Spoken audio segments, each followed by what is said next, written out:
People like me, people who understand what it's like to be deceived by those in authority from a young age, who were manipulated by those we trusted, who tarnished our reputations and assigned blame instead of carrying their own guilt. On the other side of that healing, we understand what a special gift we were actually given because it's easier for us to recognize the signs. It's easier for those who have had to tread through every inch of that wrought, ridden deception and misuse of power that caused us to lose our identity before it even had time to form. I can honestly say I wouldn't wish my portion on my worst enemy. And that's exactly why I'm still here 30 years later. Not because I couldn't get past it, not because I have a vendetta against a single man or a group of them, or even a religious organization. Look around you. Look at what's going on around us. Look at your son, look at your daughter, look at your grandchildren.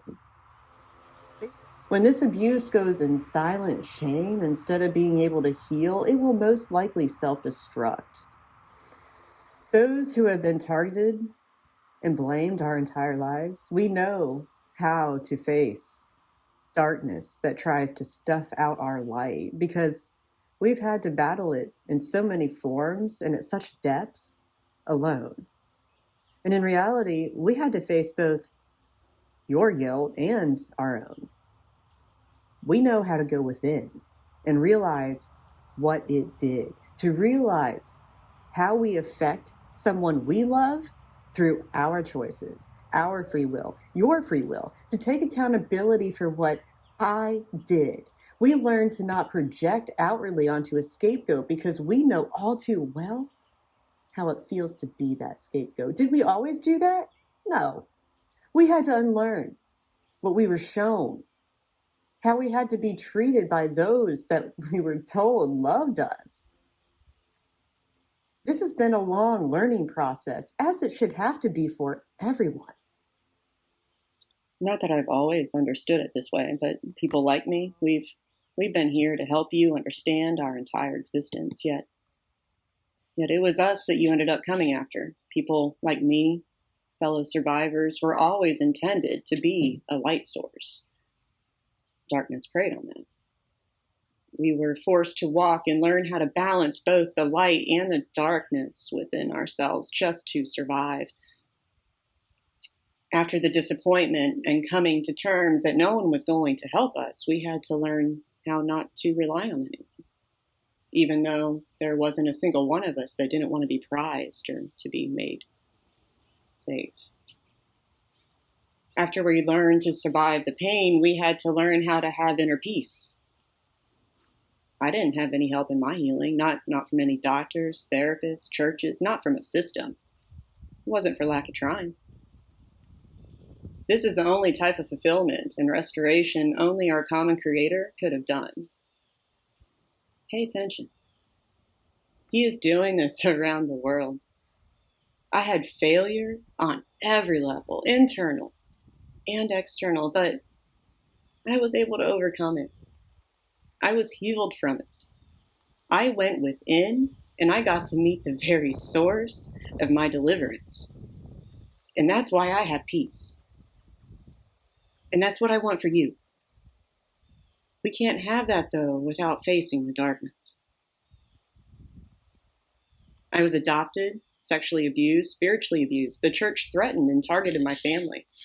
I started my education to become a nurse and a missionary, but since my family, all my friends up until that point, God, and even my education, my innocence, it all fell under the same church system. It all felt sabotaged by men of religious authority. I recall the smell and sight of 2 young Haitian children who had been thrown into a ceremonial fire over religion.